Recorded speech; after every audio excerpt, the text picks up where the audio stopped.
그것, 오늘 우리가 준비하고 있는 주님의 말씀을 듣기 위해 기도하러 여러분을 초대하고 싶습니다. 저는 이 말씀이 여러분에게 큰 축복이 될 것이라고 믿습니다. 우리가 기도합시다. 하늘에 계신 아버지, 오늘 우리는 주님께 구하오니 말씀해 주시기를 바랍니다. 주님, 오늘 당신의 말씀이 영광 받기를 원합니다. 나와 함께 있는 사람들, 그리고 이 모든 듣고 있는 사람들이 당신의 사랑과 기도의 힘을 정확히 이해하고 받아들일 수 있기를 진심으로 간절히 바라요. 이를 예수님의 이름으로 구합니다. 아멘, 아멘. 오늘은 기도의 힘에 대해 이야기할 것입니다. 화면으로 이동하면 기도에 대한 주제에 대한 사례 연구를 살펴볼 것입니다. 이는 요한계시록에서 진행되는 사례 연구입니다. 자세한 내용을 살펴보기 위해 화면으로 이동하시기 바랍니다. 기도는 정말로 효과가 있는지 궁금해요. 오늘 테이블 위에 있는 질문이에요. 기도는 정말로 효과가 있는지 궁금해요? 맞아. 네가 올바르게 읽었어. 우리는 계시록의 7 나팔을 조사할 것입니다. 사례 연구가 될 것이다. 내가 묻고 싶은 건 스스로에게 물어보았거나 속으로 생각해 본 적이 있나요? 기도는 정말로 효과가 있을까? 오늘 우리가 공부를 시작할 때 매튜 복음서로 가서 강력한 것을 볼 것입니다. 이곳에서 우리는 매우 힘찬 것을 발견할 것입니다. 기억하세요. 예수님은 게드세만이라는 정원에 계십니다. 그는 십자가에 못 박히려고 하고 그와 함께 몇 명의 제자들이 있으며 그는 그들에게 함께 기도하라고 요청하지만 그들은 자꾸 잠들어 버립니다. 그래서 예수님은 여러 번 돌아오십니다. 매튜 26장 41절에서 읽습니다. 거기에서 그는 말합니다. 경계하고 기도하라. 유혹에 빠지지 않도록 하라. 정신은 정말로 원하는 대로 하지만 육체는 매우 취약하여 임무를 수행하기 어려울 수 있다고 할 수 있다. 영혼은 강하지만 육체는 약하다. 그리고 나는 당신이 예수님이 말씀하신 이 말들이 중요한 말들임을 이해하길 원합니다. 우리는 옳은 일을 하고자 할 수 있지만 기도로 강화되지 않으면 육체는 약하다는 한편 육체가 강하다는 것을 이해해야 합니다. 그러므로 우리는 옳은 일과 기도를 통해 육체와 영혼을 모두 강화시켜야 합니다. 그리고 우리가 기도에 복종하지 않고 우리가 우리의 하느님과 교제하지 않고 예수님과 교제하지 않으면 성령의 능력은 우리를 통해 육체를 이기는 데 작용하지 않을 것입니다. 이미 따라오고 있다면 채팅에 이를 입력하세요. 이것이 바로 에베소서의 신의 갑옷에 대해 우리에게 이야기하는 이유입니다. 나는 당신에게 그것을 함께 알려주길 원해요. 에베소서의 책. 우리는 에베소서 6장으로 가서 저와 함께 11절부터 시작하여 성경이 말하는 대로 하나님의 전쟁복을 입으라. 그리하면 너희가 마귀의 계략에 대항할 수 있을 것이다. 우리가 육체와 피에 대항하는 것이 아니라 정사와 권세들, 이 어둠의 세상의 정사들과 높은 곳에 있는 영적 악에 저항하는 것으로 행동합니다. 어째서 하나님의 전쟁복을 모두 착용하여 악한 날에 견딜 수 있게 되려는 것입니다. 그러므로 모든 것을 이기기 위해 진리로 허리를 띠고 의의 흉갑을 입고 복음의 평화의 예비를 신고 무엇보다 믿음의 방패를 가지고 악한 자의 모든 불타는 화살을 끄는 능력을 갖추고 구원의 투구와 하나님의 말씀인 영의 검을 가지라. 지금 나는 당신에게 이 구절에 집중하길 원합니다. 18절은 항상 영으로 모든 기도와 간구로 기도하고 모든 성도를 위해 인내와 간구로 깨어 있으라고 말합니다. 저는 성도들에게 교리와 도덕적인 지침을 제공하며 믿음과 희망을 강조합니다. 성경은 여기서 기도는 하나님의 백성에게 필수적인 무기로서 강조하고 있으며 그 중요성을 극대화하여 매우 강조하고 있습니다. 우리를 다시 질문으로 돌려보면 기도는 정말로 효과가 있는 것인지 궁금해요? 기도의 효과에 대한 증거가 있을까요? 그렇다면 어떤 증거가 있는지 알려주세요. 기도의 효과를 증명하는 역사적 증거가 있을까요? 그래서 사랑하는 분들, 우리는 이 질문에 대답하기 위해 사례 연구로 계시록서를 살펴볼 것입니다. 나는 당신의 이해를 필요로 합니다. 오늘 전체 설교는 여러분에게 한 구절의 힘을 전하려는 목적을 가지고 있습니다. 이것이 오늘 설교의 주요 목표입니다. 지금 여러분은 설교의 매우 끝까지 그 구절을 보지 못할 겁니다. 하지만 이제부터 공유할 모든 것은 이 한 구절 뒤에 숨겨진 힘을 발견하기 위해 무대를 준비하는 것입니다. 그리고 이것이 우리의 목표입니다.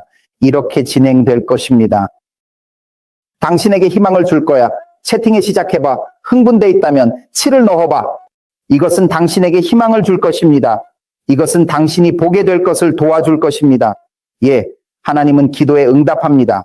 그리고 이 한 구절의 맥락을 완전히 이해하게 되면 우리의 모든 것이 완전히 달라질 것입니다. 그래, 모두 준비되셨나요? 가자. 우리는 계시록으로 갑니다. 계시록의 책, 그리고 우리는 8장 2절로 이동할 것입니다. 그곳으로 함께 가시겠습니까? 지금 우리는 계시록서에서 대부분의 시간을 보낼 것입니다. 왜냐하면 계시록서 8장, 9장, 10장, 11장에서 발견되는 7 나팔에 대해 다룰 것이기 때문입니다. 계시록 8장 2절로 시작하여 성경은 이렇게 말합니다. 여기서 요한이 말하고 있습니다. 그가 말하길 7 천사를 보았는데 그들은 하나님 앞에 섰고 7 나팔이 주어졌습니다. 그리고 다른 천사가 와서 금 향로를 가진 제단에 섰다. 그에게는 많은 향이 주어져 모든 성도의 기도와 함께 황금 제단 위에 있는 보좌 앞에 제물로 드릴 수 있었으며 이는 모든 사람들에게 큰 기쁨을 주었습니다. 성경은 무한히 계속됩니다. 성도들의 기도와 함께 오르는 향기로운 연기가 천사의 손에서 하나님 앞으로 올라갔습니다. 제5절, 천사가 향로를 제단에 던졌다. 향로는 불로 가득했다. 그리고 땅에 던졌다. 그리고 목소리와 우레와 번개와 지진이 발생하고 두려움을 주었습니다. 괜찮아. 그래서 이해한 것이 내가 원한 것이다. 괜찮아요? 요한계시록 8장에서 본 그림은 7 나팔에 대한 소개로 성도들의 기도와 함께 천사의 손에서 향기로운 향이 올라가는 것을 보여줍니다. 여기에서 무슨 일이 벌어지든 그것은 성도들의 기도와 관련이 있습니다. 지금 잘 들어봐. 성도들의 기도에 대한 대답으로 우리는 하늘에서 하나님의 불이 내려오는 것을 목격할 수 있다는 것을 알 수 있을 것이다. 이 사진에서 지금까지 다들 나와 함께 하고 있나요? 이 장면에서 우리는 성도들의 기도가 올라가는 것을 보고 성도들의 기도에 응답하여 불이 내리는 것을 볼 수 있습니다. 지금까지 함께하고 있다면 채팅에 이를 입력하세요.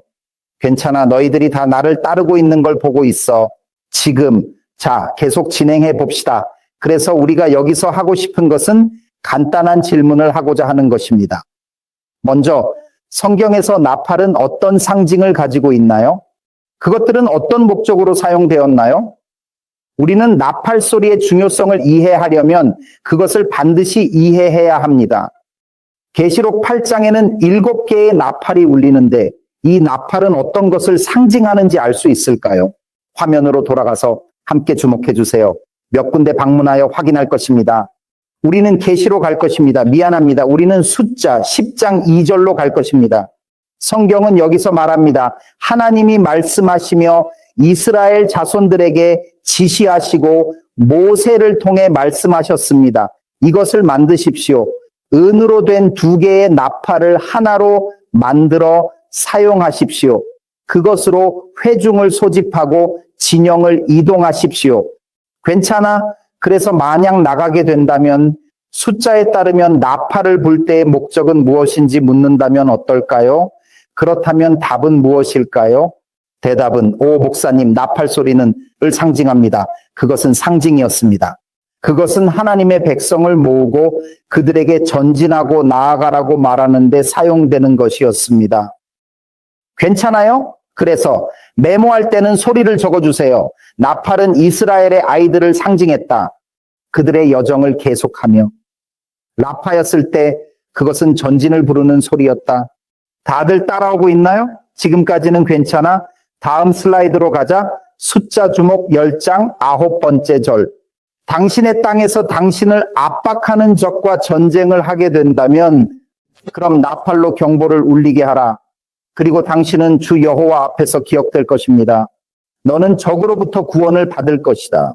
그리고 너는 그것을 확실히 경험할 것이다. 괜찮아. 그래서 메모를 하는 중이라면 지금까지 두 가지를 적어야 해.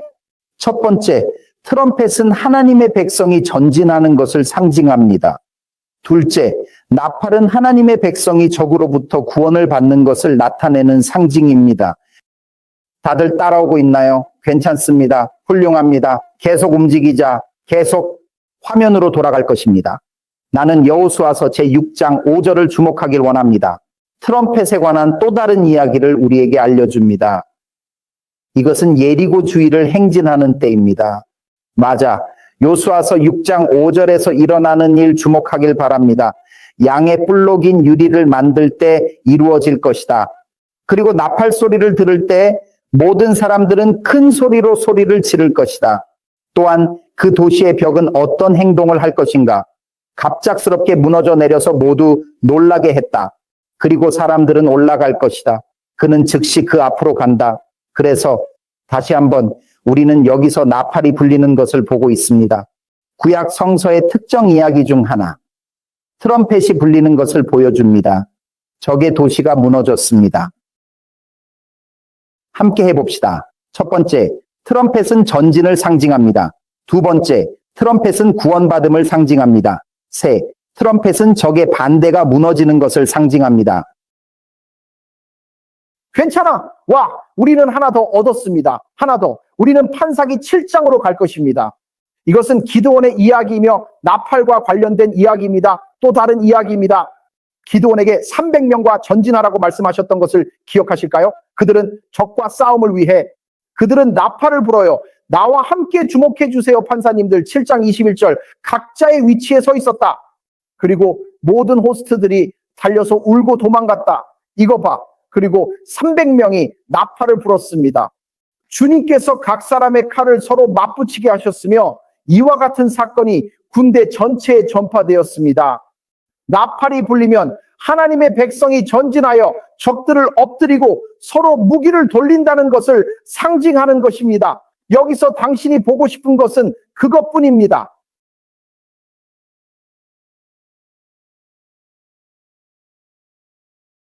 이것들을 염두에 두세요.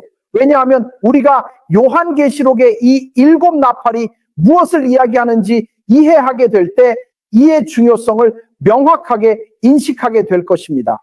그래서 이제 질문하고 싶은데 우리는 알아내야 해요. 이 이벤트가 언제 발생했는지 알고 싶어요. 성경에서 성인들이 기도하고 그들의 기도가 올라가서 성인들의 기도에 대한 응답으로 불이 내려오는 때에 우리는 성인들이 기도하는 것을 생각할 수 있을까요? 당신 모두 생각하고 있다면 답을 얻었습니다. 나는 당신이 그것을 알고 있다는 것을 알고 있습니다. 왜냐하면 오순절의 날에 발생했기 때문입니다. 와, 다들 가자. 거기로 가자. 이걸 확인해 보기를 원합니다. 기도의 힘에 대해 이야기하고 있습니다. 성경은 사도행전 2장 1절에 이렇게 말합니다. 오순절의 날이 완전히 이름에 그들이 다 한 마음으로 한 곳에 있더라. 하늘로부터 갑자기 세찬 바람 소리가 들렸다. 그리고 그것은 그들이 앉아있는 집 전체를 완전히 채웠다. 4절 또는 3절. 그들에게는 불길처럼 갈라진 혀가 나타났다. 그들은 놀라움에 입을 다물 수밖에 없었다. 그리고 그것은 그들 각각 위에 앉았다. 여기에 어떤 것이 있는지요? 무슨 일이 있나요? 성인들이 기도하고 있습니다. 당신은 성인들이 기도하고 있습니다. 어떻게 도와드릴까요? 그리고 그들의 기도가 올라갈 때 그들의 기도에 대한 응답은 불이 내려오는 것이다. 그리고 그들은 기도의 힘을 믿는다. 나는 당신 모두가 이의 중요성을 이해하도록 필요로 합니다. 그 이유는 우리가 볼 것은 기도에 대한 하나님의 연대기적인 사례 연구입니다. 그래서 추가로 설명이 필요합니다. 지금 너희들은 다 기억하고 있지? 교회에 혀의 선물이 주어지는 것은 하나님이 그들에게 복음을 온 세상에 전하기 위해 사명을 주신 때입니다. 그래서 그들은 임무가 있습니다. 그들은 앞으로 나아가야 한다. 나와 함께 말해봐. 복음과 함께 전진하는 사람으로서 여기에 중요한 점이 있습니다. 현재 시점에서 말하자면 이것이 중요한 것입니다. 그걸 기억해 두세요. 이것이 얼마나 중요한지 알 수 있는 이유는 베드로가 오순절 때 설교하기 위해 일어섰기 때문입니다. 그리고 기억하신다면 그는 특정 책에서 인용합니다. 기억해. 그들은 생각해. 오, 이 사람들은 취했다고 생각해.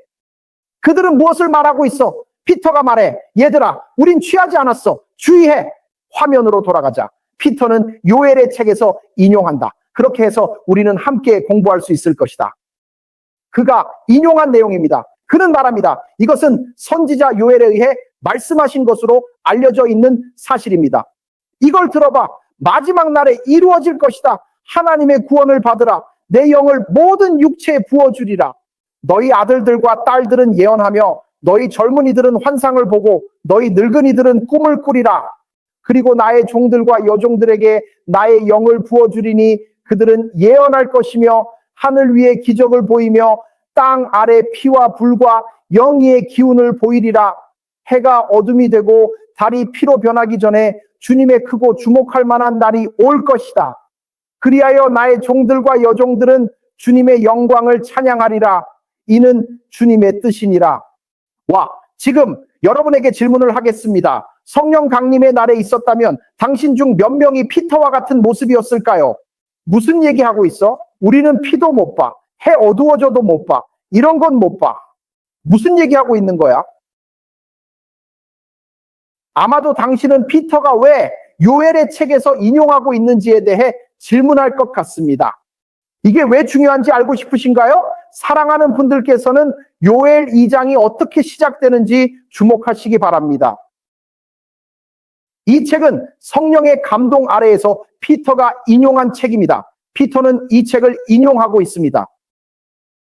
그가 인용하고 있는 장이 어떻게 시작되는지 주목해 보세요. 그것이 중요합니다. 와, 다들 오세요.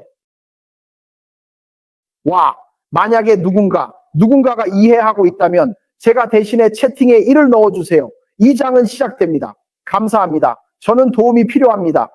시온에서 나팔을 불며 내 거룩한 산에서 경보를 울려주시기를 간절히 바라오니 구하오리다. 땅의 모든 주민들이 떨며 주님의 날이 가까움을 알라. 주님의 임박함을 두려워하라. 어둠과 우울한 하루, 산의 아침이 퍼지면서 구름과 짙은 어둠의 하루가 시작됐다. 그러나 희망의 빛이 나타났다. 위대한 사람들과 강한 사람들, 이런 일은 이제까지 없었습니다. 이후로는 다른 것도 없을 것이며 많은 세대의 연도에도 없을 것이다. 불이야. 이걸 잠그세요, 너희들. 이걸 잠그세요. 피터가 인용하고 있는 장입니다. 피터가 인용하고 있는 장입니다. 이 장에서는 피터가 피와 어둠을 문자 그대로 의미하지 않았음을 설명할 것입니다. 그는 자신의 사람들, 그가 이야기하고 있는 사람들의 기억을 일으키기를 바라는 무언가를 말하고 있었다. 요엘 2장에서는 불이 그들 앞에서 사라지고 불꽃이 그들 뒤에서 타오르며 이러한 현상에 대해 상세히 설명하고 있습니다. 그 땅은 그들 앞에는 에덴의 동산과 같이 그들 뒤에는 황량한 사막과 같은 모습이다. 그래, 그리고 아무것도 그들로부터 벗어날 수 없을 것이다. 내가 원하는 것은 이거야. 피터는 경고를 받았다. 그는 이스라엘에게 말하고 있다. 그리스도를 받아들이지 않으면 군대가 우리나라를 파괴하기 위해 옵니다. 피터는 그들에게 경고하고 있다. 이스라엘, 만약 그리스도를 거부하면 우리나라가 파괴될 것이다. 그래서 피터는 요엘 2장을 참조하고 있습니다. 그러므로 우리가 질문해야 할 것은 매우 간단합니다. 피터는 어떤 군대에 대해 이야기하고 있을까요? 이 하늘이 어둡게 되고 모든 이런 재앙적인 일들이 일어나는 것은 예루살렘의 파괴가 다가오는 것을 묘사한 것이었습니다. 채팅에 1을 입력하세요. 팔로우하고 계신 분들은요. 와, 매우 중요한 것이 있습니다. 이건 키야. 여러분들에게 이걸 이해하라고 해야 해. 화면으로 돌아가서 따라와 주세요. 그들 앞에는 에덴의 동산 같았지만 그들 뒤에는 황폐한 땅이 될 것이라고 말합니다. 아무것도 그들로부터 벗어날 수 없다. 제4절, 그들의 외모는 말의 외모와 같으며 기수처럼 그들은 달릴 것이다. 제5절, 그들은 산 꼭대기에서 병거의 소리처럼 뛰어오를 것이며 불꽃의 소리처럼 뛸 것이다. 그리고 강한 사람들이 전투 준비를 하듯이 그는 분명히 그들의 앞에 오는 군대에 대해 이야기하고 있습니다. 사람들은 고통받을 것이다. 얼굴은 어둠을 모아야 한다. 그들은 강한 사람처럼 뛸 것이다. 그들은 강한 사람처럼 벽을 오를 것이다. 각자의 길을 따라 행진하며 진영을 깨지 않을 것이다. 지구는 그들 앞에서 진동하며 하늘은 떨리며 해와 달은 어둡게 되고 별은 그들의 빛을 거두리라. 그들은 놀라움에 빠져들 것이다. 주님은 그의 군대 앞에서 그의 목소리를 내실 것이다. 그의 진영은 매우 위대하며 그는 그의 말을 실행하는 데 강합니다. 주님의 날은 크고 무서운 날입니다. 누가 그것을 견딜 수 있을까요? 조엘 215시온에서 나팔을 불어라. 빨리 거룩하게 하고 엄숙한 지폐를 소집하라. 사람들을 모으고 지폐를 거룩하게 하고 장로들을 소집하고 젖 빨고 있는 자들을 모으십시오. 신랑은 자신의 방에서 나가고 신부는 자신의 옷장에서 나오게 하세요. 사제들은 현관과 제단 사이에서 울어야 합니다. 그들로 말하게 하시고 주여 주의 백성을 아끼시고 주의 기업을 욕되게 마옵소서. 이방인들이 그들을 통치해야 한다. 그들은 왜 사람들 사이에서 볼까요? 그들의 신은 어디에 있나요? 피터는 분명히 다가오는 침공과 군사적 침공에 대해 경고하고 있으며 이는 이곳에서 이루어질 것입니다. 그는 조심해야 합니다. 그러나 그는 상징적인 언어를 사용하고 있습니다. 그래서 요엘책 2장 20절에서 그는 덧붙여 말합니다. 그러나 나는 너희로부터 먼 곳에서 북쪽 군대를 제거하고 그를 동해를 향한 황량하고 황폐한 땅으로 몰아넣을 것이다. 그의 악취와 나쁜 기운이 올라오는 이유는 그가 위대한 일을 했기 때문이다. 내가 메뚜기가 먹은 해와 귀뚜라미와 애기벌레와 팥좀이 먹은 해를 너희에게 돌려줄 것이다. 내가 너희 중에 보낸 내 위대한 군대는 나라를 위해 올라와 강하고 수가 많으며 그 이빨은 사자의 이빨 같고 그것은 큰 사자의 어금니를 가지고 있다. 하나님은 무슨 말씀을 하고 있을까요? 그는 말하고 있습니다. 백성들이 회개하면 군대를 너희로부터 쫓아낼 것입니다. 그래서 그는 누워 있어. 피터는 이스라엘에게 알림을 주고 있다. 그는 이스라엘에게 말하고 있습니다. 들어봐요. 우리나라에 무언가가 다가오고 있어요. 만약 우리가 회개하고 기도하며 주님의 얼굴을 찾으면 우리나라에서 이 일을 물리칠 것을 알아야 합니다. 그리고 우리는 나팔을 기억해야 합니다. 그렇게 하면 모든 것이 잘 될 것입니다. 무슨 일이 일어나나요? 무슨 일이 일어나나요? 요엘서 119장에서 알고 있습니다. 일어나는 일에 대해 알고 있습니다.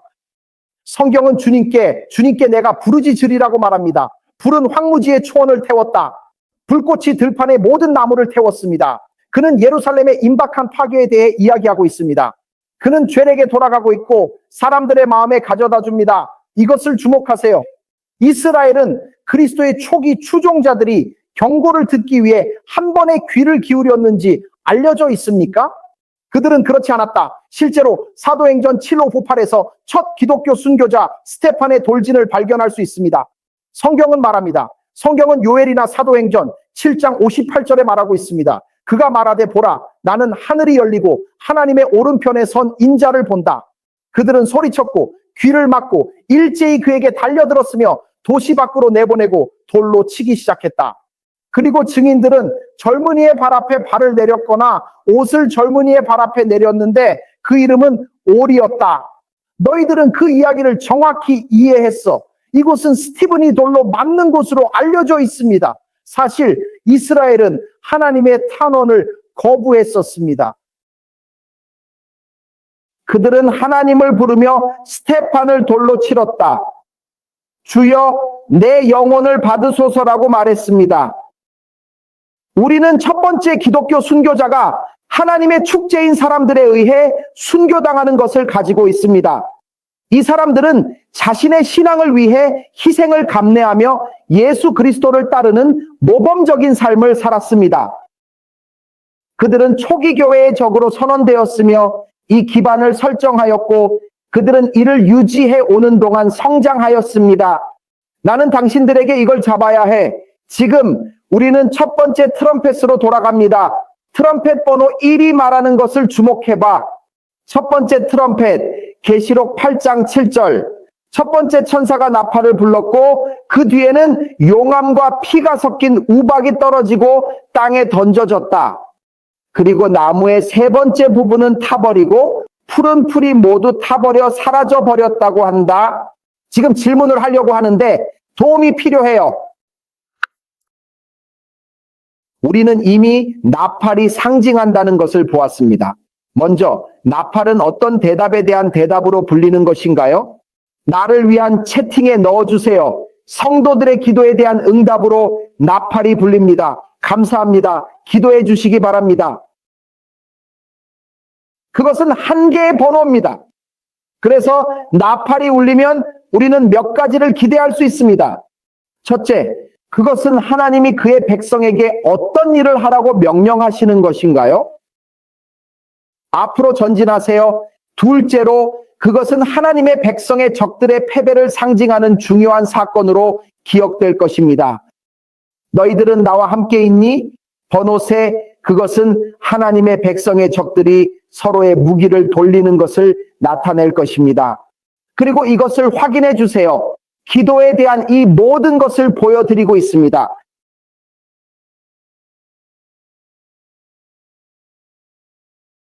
그러면 질문을 해보죠. 질문을 해봅시다. 나는 당신에게 이것을 보시기를 원합니다. 교회의 첫 번째 적은 누구인가요? 이른 교회, 초기 교회의 첫 번째 적은 누구인가요? 그 질문에 대한 답을 얻으면 첫 번째 나팔이 무엇을 다루는지 알 수 있겠습니다. 사랑하는 사람, 교회의 첫 번째 적은 이스라엘이었습니다. 신자들의 모임으로 구성되어 있습니다. 그들은 복음을 전파하는 것을 방해하려고 민주적인 핍박을 시도한 사람들이었습니다. 메시아를 거부한 나라, 거기에 있는 모든 개인은 아니지만 그리스도를 거부한 나라입니다. 그들은 복음의 주요 반대자가 되었고 그들의 입장은 강하게 유지되었습니다. 예수님이 무화과 나무의 상징 사용을 기억하세요. 요엘서에 기록된 것을 기억하시나요? 요엘서는 다가오는 군대에 대해 이야기하고 있습니다. 이 군대는 황폐하게 만들고 그 앞을 태울 것입니다. 그리고 함께 첫 번째 트럼펫으로 돌아와 주세요. 보세요. 천사가 나팔을 불었고 우박과 불이 혼합된 피가 땅에 던져졌다. 나무의 세 번째 부분은 타버리고 푸른 풀이 모두 타버렸다. 보여주고 싶어요. 예수님은 이스라엘을 상징화하기 위해 무화과 나무를 사용했습니다. 길에서 무화과 나무를 보고 가까이 가서 아무것도 없는 잎만 발견했습니다. 그리고 그가 그것에게 이르기를 앞으로 영원히 열매가 열리지 않도록 하라고 말했다. 그리고 곧 그 무화과 나무가 시들었습니다. 제자들이 이를 보고 기이하게 여겨 가로되 무화과 나무가 왜 이렇게 빨리 말랐는지 궁금해했습니다. 나는 당신들 모두에게 이걸 잡아야 한다. 모두 기도에 대한 대답으로 초기 교회는 복음을 전파하려고 노력하고 있습니다. 복음은 전 세계로 전해지고 있습니다. 하지만 자신의 공헌한 사람들은 장애물로 서 있습니다. 기도에 대한 하나님의 대답은 무엇인가요? 그는 말합니다.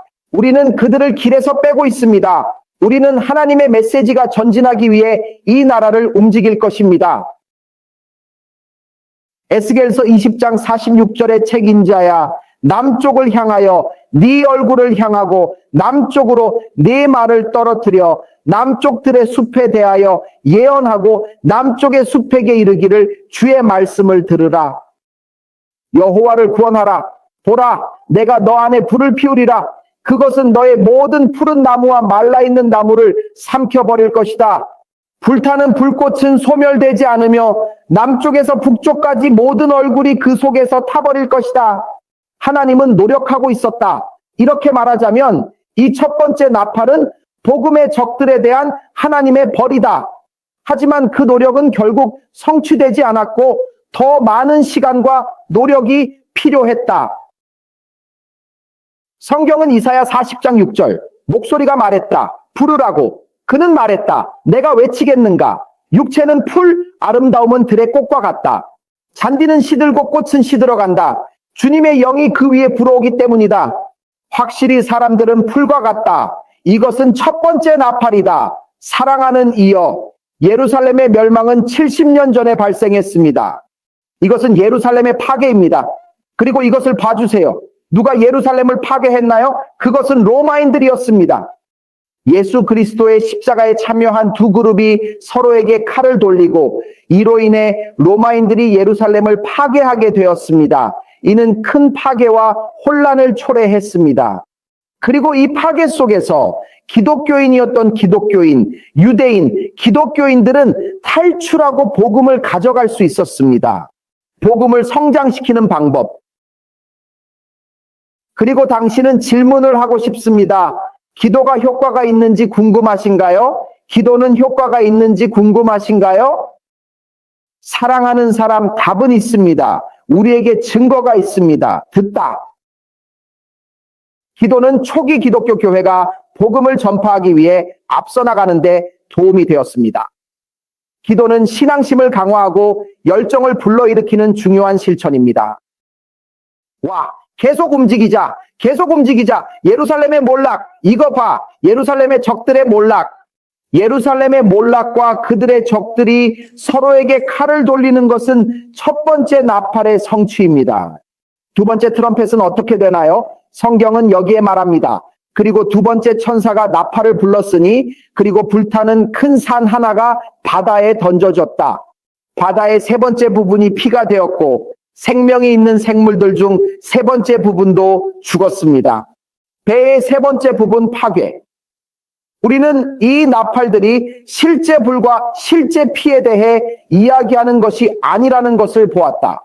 이것은 상징적인 언어입니다. 그리고 피터 자신이 요엘의 책에서 인용한 것으로 우리에게 속도가 설정되었습니다.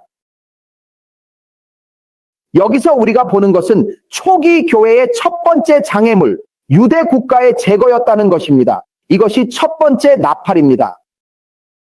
그래서 이제 우리는 간단한 질문을 해야 합니다. 이 질문은 무엇인가요? 하나님의 백성의 두 번째 적은 누구인가요? 예루살렘이 제거되고 복음이 전파되면서 이제 하나님의 백성의 주요 적은 누구인지 궁금해져서 알고 싶어요? 화면으로 돌아가자. 산에 대해 빠르게 보여드릴 게 있어. 이걸 들어봐. 성경에서 사는 상징적인 의미를 갖습니다. 예레미야 51장 24절에서 성경은 바빌론과 갈대아의 주민들에게 시온에서 저들이 저질렀던 모든 악을 갚아줄 것이라고 말합니다. 주님 지키시는 앞에서 보라, 나는 너를 향해 서 있는데 파괴하는 산이여. 주님께서 모든 땅을 파괴하시려고 하십니다. 또한 주님의 손을 내 위에 펼쳐서 바위에서 나를 굴려내어 타버린 산으로 만들어 주실 것입니다. 그러니 이해해 주세요. 불타는 산은 멸망한 국가의 상징입니다. 그러므로 그 의미를 반드시 이해해 주십시오. 물을 수 있을까요? 두 번째 나팔에 있는 타버린 산의 의미 알 수 있을까요? 우리가 말한 걸 기억하니? 만약 나팔이라면 나팔 소리는 하나님의 원수를 제거하는 것을 나타낸다면 우리는 하나님의 백성의 다음 원수가 누구였는지 스스로에게 질문하면 된다는 것을 알 수 있습니다. 그리고 답은 로마 제국입니다. 그들은 교회 초기에 하나님의 백성을 학대했습니다. 그리고 마태복음 21장을 읽었던 것을 기억하세요? 정말 놀라운 거야. 여러분 이걸 들어봐. 이거 봐. 아침에 도시로 돌아와 배고파 무화과 나무를 보았나요? 그리고 도착했지만 잎이들만 남아 있었습니다. 그것에게 말하되 영원히 열매가 열리지 말라. 무화과 나무가 말랐다. 우리는 이미 무화과 나무가 예루살렘의 상징이었다는 것을 보았다. 하나님은 말했다. 봐, 예루살렘이 열매를 맺지 않았다. 파괴될 것입니다. 이거 봐. 제자들이 이를 보고 기이하게 여겨 가로되 무화과 나무가 어떻게 이렇게 빨리 말랐나요? 그리고 예수님의 다음 말씀을 지켜보세요. 오 사람이여, 예수님의 다음 말은 무엇인지 지켜봐라. 두 번째 트럼펫을 기억하시나요? 불타는 산이 바다에 던져지면 왕국의 몰락, 권력의 몰락, 국가의 몰락을 상징하는 중요한 상징물입니다. 놀라고 나서 예수님의 다음 말씀은 무엇인가요? 예수님은 말씀하셨다. 이걸 봐. 예수님께서 대답하셨습니다. 진실로 말씀드리지만 만약 너희가 믿음이 있고 의심하지 않는다면 무화과 나무에게 한 일뿐만 아니라 이 산에게 말하시기를 너는 떠나 바다로 던져지라 하면 그대로 그렇게 될 것입니다. 예수님의 말씀은 믿음을 가진 사람들에게 큰 영감을 줄 것입니다. 누군가가 이해하고 있다면 채팅에 O를 넣어야 한다. 두 번째, 보라. 이 저주받은 무화과 나무는 예루살렘이 내 길에서 제거되어 복음이 전파될 수 있는 의미 있는 상징이다. 제자들, 와우. 예수님 말은 이해 못하지만 나무 보며 와우라고 말한다. 예수님 거기서 말씀하셨다. 믿음 있고 산에 가면 그렇게 될 것. 그리고 들어봐. 우리는 스스로에게 질문을 해야 해. 로마에 의해 박해를 받던 이 시기에 성인들의 기도는 무엇이었습니까? 아버지, 우리는 이 메시지를 세상에 전달하고 싶지만 우리 앞에 장애물이 있습니다. 주님께서 말씀하시기를 내 기도를 들었다. 트럼펫 2번이 불려집니다. 들어보세요. 여러분, 로마는 기도로 망가졌어요. 들어보세요. 여러분, 로마는 기도로 망가졌어요. 여기서 잠깐 멈춰야 해. 여러분, 진정하세요. 어디로 가려고 하는 거야, 목사? 들어봐. 당신은 질문을 하고 있습니까? 기도는 강력하다고 생각하시나요? 기도는 효과적인가요? 들어봐, 여러분. 로마는 기도에 의해 무너졌다. 기도로 인해 로마가 완전히 붕괴되었다. 너희들은 복음의 전파를 막으려고 하고 있어. 너를 길에서 제거하려고 할 거야. 로마, 불타는 산바다에 던져진다. 바다는 사람들, 나라들을 대표한다는 것을 아십니까? 그리고 그것이 바로 로마가 분해된 것입니다. 사람들, 나라들, 다수와 언어들, 야만적인 부족들, 우리가 사랑하는 사람들, 하나님은 우리에게 항상 대답합니다.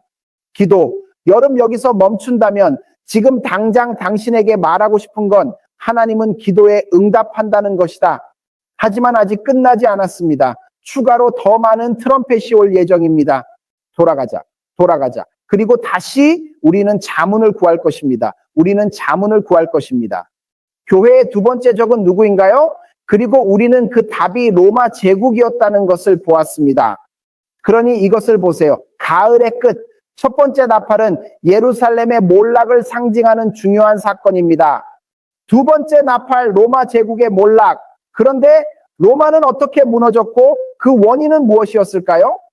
예, 그들은 서로에게 칼을 돌렸다. 그들은 상호 간의 칼을 교환했다. 그들은 서로에게 칼을 돌렸다. 오 남자야, 너희들은 이걸 이해해야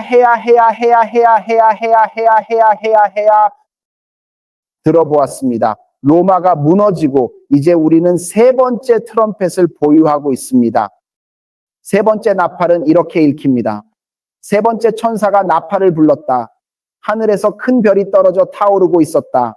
그리고 그것은 강들의 3분의 1과 물의 샘들에게 떨어졌다. 그리고 그 별의 이름은 워무드라고 합니다. 물의 세 번째 부분은 쑥이 되었고 많은 남자들이 물 때문에 죽었는데 그 물이 쓰게 되었습니다. 자기 질문해야 괜찮아요? 사랑하는 사람들이요, 들으십시오. 너희들이 분해되는지 보기를 원해. 우리는 질문해야 합니다. 괜찮아요? 우리가 패턴을 따른다면 로마의 첫 번째 적은 예루살렘이 될 것입니다. 도시는 길에서 제거되었고 교회의 두 번째 적은 로마를 대표합니다. 이동되었습니다. 메시지가 진행될 수 있도록 그들은 길에서 옮겨졌다. 그래서 이제 우리는 간단한 질문을 하게 되었습니다. 로마의 몰락 이후에는 하나님의 백성의 새로운 적으로 등장한 사람은 누구가 되었는지 궁금합니다. 알고 싶습니다. 그리고 당신은 맞아요. 저는 대충 당신들이 채팅에 무엇을 쓸지 추측할 수 있어요. 맞죠? 그것이 교황 체제였기 때문에 신자로서 교황을 신으로 인정하지 않고 참회를 거부하는 하나님의 백성들을 박해하기 시작한 것은 로마 가톨릭 교회였습니다. 그들은 모든 것들을 거부한 사람들을 공격하기 시작했으며 이는 그들의 의무였습니다. 그들은 이제 새로운 적입니다. 그래서 이제 우리는 알고 있습니다. 나를 들어봐. 이제 우리는 트럼펫 3개, 4개, 5개, 6개를 알게 되었습니다. 적어도 4개의 나팔은 이 교회의 몰락 또는 치명적인 상처를 다룰 것으로 예상됩니다. 우리는 이에 대처할 준비가 되어 있으며 이 교회의 상황을 심각하게 대응할 것입니다. 들어봐. 선지자적 이해를 따르지 않았고 처음 듣는 거라면 어떻게 교황성이냐고 생각할지도 모르겠다. 뒤로 돌아가서 다른 동영상 보세요. 익숙한 사람들에게는 많은 시간을 설명하지 않을 것이지만 여러분 모두가 이해하셔야 합니다. 다음에 등장하는 나팔들은 모두 교황 체제에 대해 다루고 드러내고 노출시키는 것입니다. 이러한 행위들은 결국 교황의 몰락으로 이어질 것입니다. 이제 아주 빠르게 분석해 봅시다. 화면으로 돌아갈 것입니다. 3번째 적은 누구인가요? 그것은 교황청, 로마에서 교황이라고도 불리는 종교의 정치적 권력입니다. 그리고 나는 당신에게 이 3번째 나팔을 주목하라고 말하고 싶습니다. 이것은 변절한 기독교, 어두운 시대의 변절한 교회에 대한 벌입니다. 지금 너는 어떻게 말해? 왜냐하면 그 트럼펫으로 돌아가자고 기억해봐. 그것은 물들에게 말했다. 3번째 천사가 나팔을 불렀고 하늘에서 큰 별이 떨어져 불타오르며 강들과 샘물들에 떨어졌다. 그곳에서 우리는 마세입니다. 그곳은 사람들이 마시는 곳입니다. 여기에서 일어나고 있는 것은 하나님이 교회의 종교적 측면을 독하게 만드는 것입니다. 만약 당신이 기억하실 수 있다면 이것은 종교 정치적인 권력입니다. 여기서 하나님이 하는 일은 사람들을 이끌어 이 교회가 제공하는 물에 문제가 있다는 것을 알게 하는 것입니다. 남성들이 죽는 원인이 되고 있습니다. 사람들은 이 시스템 내에서 가르쳐지는 변절과 오류에 대해 눈을 뜨기 시작했다. 여기서 개혁의 시작을 얻습니다. 다른 사람들이 등장하는 사람들은 잠시 기다리는 것 같습니다. 여기에 문제가 있습니다. 이것은 될 것입니다. 왈덴시안스를 생각해 보세요. 이것은 우리가 문제가 있다는 것을 깨달으려고 시작한 곳입니다. 기억하세요. 물은 음료수로서 복음의 상징입니다. 하나님은 이제 나타나고 있습니다. 이 음료수에는 뭔가 이상한 것이 있어요. 그는 이 시스템의 종교적 부패를 폭로하고 있습니다. 똑같은 거야. 나를 들어봐. 이걸 봐. 화면으로 돌아가자. 여기 보세요. 여기서 알고 싶어요. 주목하고 싶어요. 알려주세요.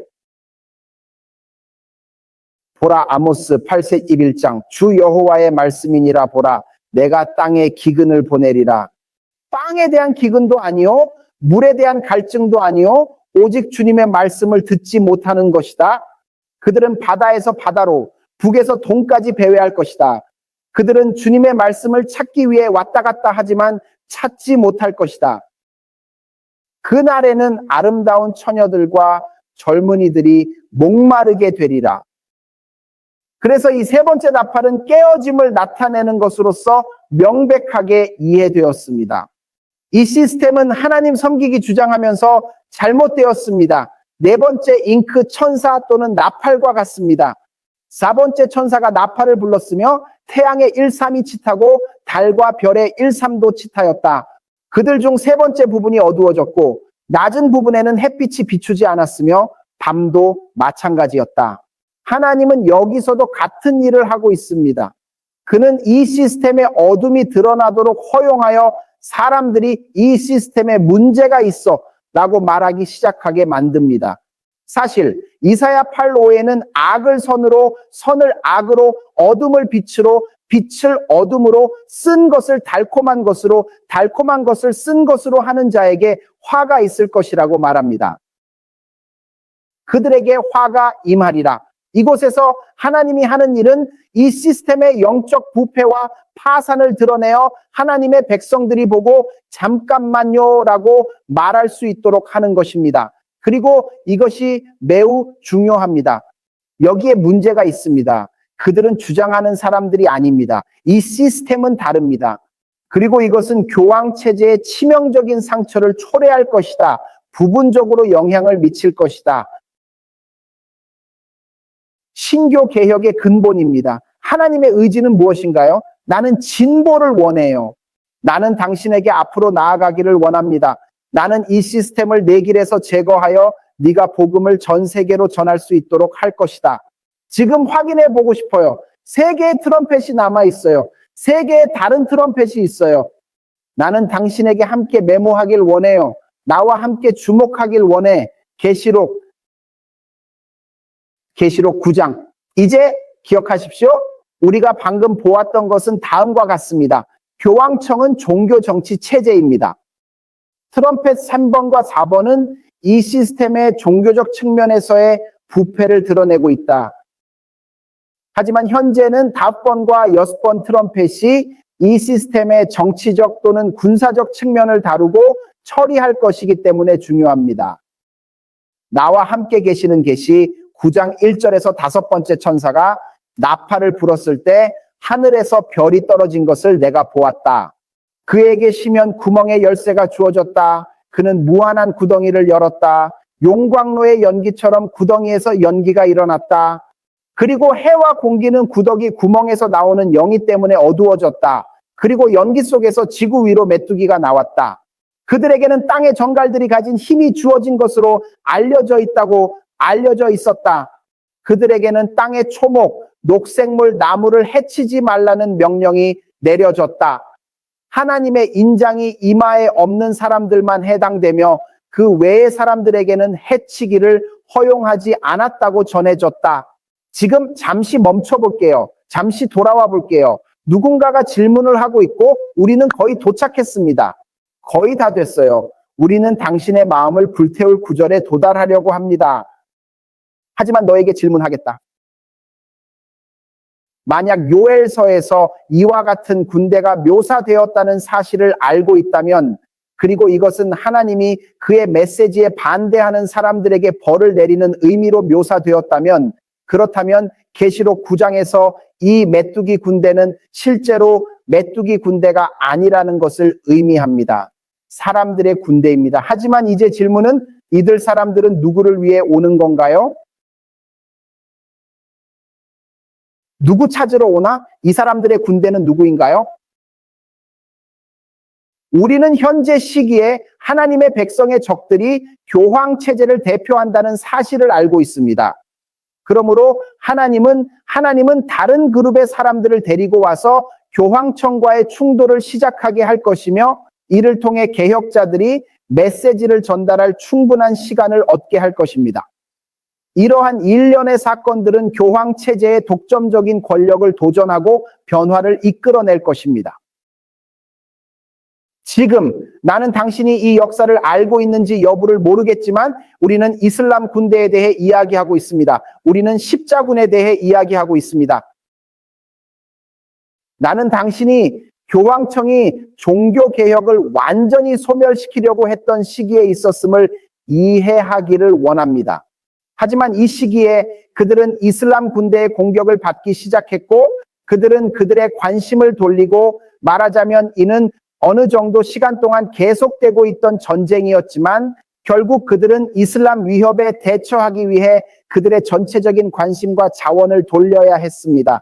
마틴 루터 자신도 말했다. 이슬람교도나 터키 권력이 교황청과 관여하지 않았다면 신교는 말살되었을 것이다. 현재 상황에서는 그렇지 않다고 할 수 있다. 9번째 트럼펫, 사랑하는 이들. 6번째 트럼펫은 동일한 군대에 대해 이야기합니다. 우리는 그에 대해 다루지 않을 것이다.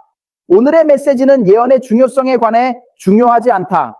오늘 이 메시지는 당신이 놀라울 정도로 이해할 수 있도록 도와주는 것입니다. 복음은 성도들의 기도 덕분에 오늘날 세계 어디에 존재하고 있으며 이는 사실로서 완전히 확실합니다. 하나님은 성도들의 기도에 응답하여 70년의 예루살렘을 제거하였으며 3세기에는 로마 제국을 제거하였으며 이후 암흑시대로 알려진 1260년 기간 이후에는 교황권을 제거하였고, 그것은 사실입니다. 하나님의 백성들이 마지막 메시지를 읽고 이해할 시간을 갖기 위해 상처를 입었으며 이 메시지는 전해져야 했습니다. 모든 이 나팔, 이 6개의 나팔, 사랑하는 이들은 성도들의 기도에 대한 하나님의 응답을 나타냅니다. 하지만 터키 제국, 이슬람 군대, 이슬람 제국은 어떤 것들이었을까요? 라고 궁금해지는 것은 자연스러운 일입니다. 종교 정치 권력, 하나님은 어떻게 행동하시나요? 종교 정치 권력끼리의 전쟁에서 그는 대항하여 전투를 벌입니다. 본질적으로 그들은 서로에게 칼을 돌리고 있으며 하나님의 백성에게 시간을 주고 개신교 개혁이 성장하고 진보할 수 있도록 하고 있습니다. 사랑하는 분들, 우리는 기도가 역사를 통해 어떻게 국가를 실제로 움직였는지 추적할 수 있습니다. 그렇기에 우리는 기도를 중요시 여기고 있습니다. 지금 여러분에게 질문을 하려고 합니다. 우리는 거기에 정확히 있습니다. 질문할 것입니다. 6번째 나팔의 나머지를 다루지 않을 것이지만 여기서 무언가를 보여주고 싶습니다. 괜찮아요? 저는 여러분들에게 이것을 잡아달라고 부탁했어요. 화면으로 돌아가서 이것을 확인해 주세요. 얻었어. 갈 거야. 가세요. 가자. 이곳으로 이동해 주세요. 트럼펫 번호 5과 6을 찾아주세요. 이슬람의 부상과 그들의 교황청 공격 사건입니다. 이제 주의하세요. 7번째 나팔 속에서, 6번째 나팔 속에서 우리는 또한 프랑스 혁명을 경험합니다. 이것이 교황의 치명적인 상처를 일으킨 것이다. 그것이 본질적으로 중요하다. 계시록 11장은 거기 있다. 9장의 계시 다음에 계시록 10. 모든 것이 트럼펫에 달려 있으니 봐라. 준비됐어? 여기 7번째 천사입니다. 그리고 7째 천사가 나팔을 불었을 때 하늘에서 큰 음성들이 나와 말하기를 이 세상의 나라들은 우리 주와 그의 그리스도의 나라가 되었고 그가 영원히 다스리시리라. 저는 여러분께 질문이 있습니다.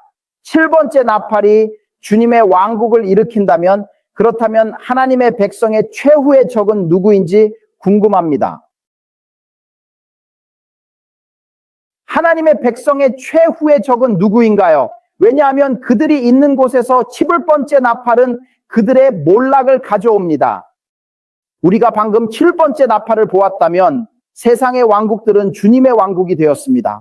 그럼 뭐라고 생각해 보세요? 이 세상의 왕국들이 하나님의 백성의 적입니다.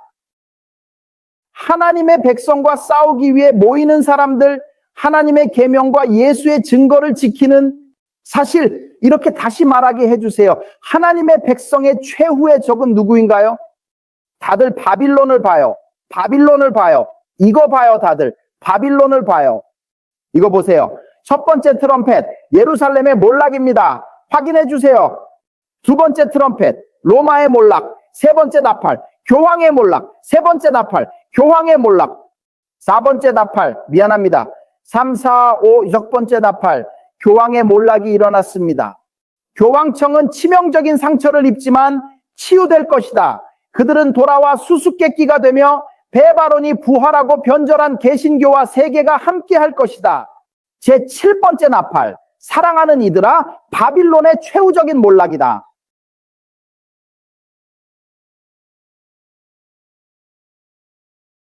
기도는 예루살렘과 로마의 몰락을 초래했다. 로마와 예루살렘은 기도에 의해 몰락하였다. 기도는 교황의 몰락을 초래하여 큰 영향을 미쳤다. 기도는 바빌론의 몰락을 초래할 것으로 예상된다. 지금 내가 당신에게 질문을 하고 싶어요. 어떤 산이 당신의 길을 막고 있나요? 내 설교가 곧 끝나려고 알고 있어요. 성도들의 기도의 힘을 내게 증명해야 했습니다. 이것은 매우 중요한 일이었고 우리는 성공해야 했습니다. 하나님이 이 나팔로 대답하셨다. 하나님이 대답하여 말씀하셨다. 내 백성들아, 너희가 전진하길 원한다. 나의 사람들, 나는 당신의 길에서 장애물을 제거할 것입니다. 이제 다시 질문하겠습니다. 어떤 장애물이 당신의 길에 서 있나요? 우리 길에 서 있는 가장 큰 장애물은 아마도 그 자체로 인해 발생하는 것이 큰 문제입니다. 그러나 내가 당신에게 보여주고 싶은 것은 사랑하는 이들이여, 기도를 통해 하나님이 나라를 움직일 수 있다면 그는 당신을 당신의 길에서 움직일 수도 있다는 것입니다. 네, 그는 할 수 있어요. 네, 그는 할 수 있어요. 너는 국가보다 더 강한가요? 로마보다 더 컸니? 로마보다 더 많은 권력을 가지고 있었나요? 당신은 국가보다 강하지 않아요? 사랑하는 사람이에요. 하나님은 움직일 수 있습니다. 여기에 텍스트가 있어요, 여러분. 여기에 텍스트가 있습니다. 여기에 있습니다. 미가 7:9. 그는 다시 돌아올 것이다. 그는 우리에게 동정심을 갖게 될 것이다. 그는 우리의 죄악을 통제하여 우리를 안전하게 지키고 보호하는 능력을 가지고 있을 것이다. 여러분은 죄를 위해 채팅에 7을 넣어 주실 수 있을까요? 그는 예루살렘을 정복하면, 로마를 정복하면, 교황청을 정복하면 시간의 끝에 바빌론을 정복하려고 할 것이며 성도들의 기도 결과로 이러한 적들을 제거할 것입니다. 당신은 그가 당신의 부정을 억누를 수 없다고 생각하지 않습니까? 그는 그 불타는 산을 바다에 던져버린 것처럼 너의 죄를 옮길 수 있어? 그는 너의 죄를 가져가서 바다 깊은 곳에 던질 수 없을까요? 어떻게 생각하세요? 사랑하는 이들, 만일 하나님이 기도를 통해 성도들의 기도로 나라들을 움직일 수 있다면 그것은 정말로 놀라운 일이겠지요.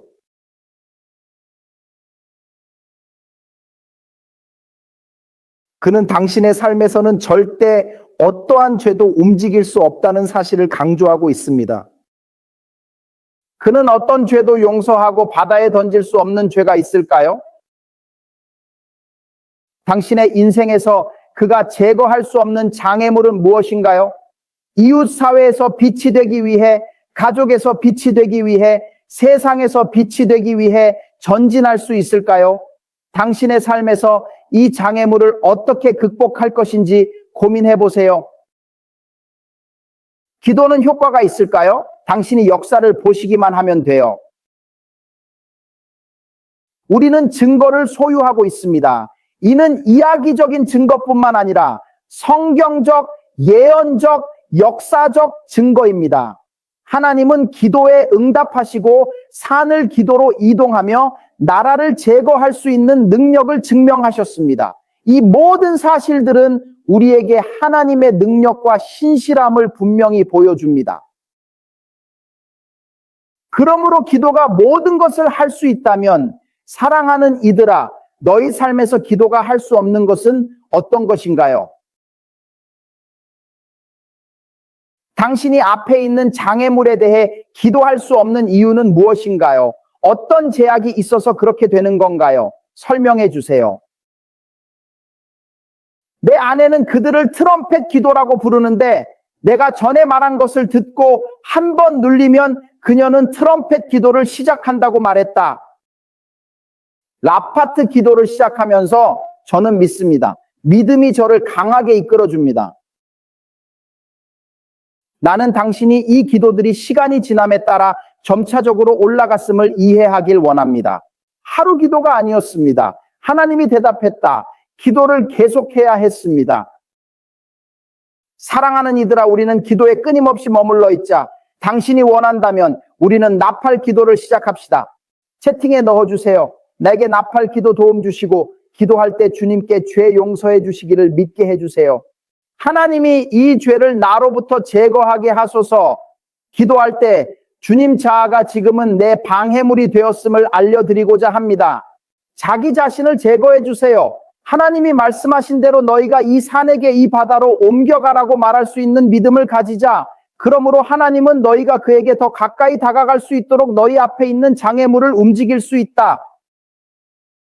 하늘에 계신 아버지 주님, 우리에게 복음에 얼마나 투자하시고 전 세계로 전진하시는지를 보여주셔서 감사드립니다. 또한 영혼의 구원을 막는 모든 것을 제거하실 것이라는 것을 알려주셔서 감사드립니다. 우리는 주님의 축복을 받아 매일매일 성장하며 전진하고자 합니다. 주님, 우리에게 그러한 믿음을 가르쳐 주시고 우리 앞에 있는 산들에게 말하며 너는 바다로 옮겨지라고 말하고 그들이 움직이도록 믿게 하시기를 간절히 구합니다. 주님께서는 우리에게 기도의 무기를 사용하고 기도의 힘을 믿는 인내와 믿음을 우리에게 주십시오. 우리는 그것을 간절히 바라며 끊임없이 기도합니다. 오늘 우리 마음에 말씀해 주신 주님께 감사드립니다. 예수님의 이름으로 기도합니다. 아멘. 감사합니다.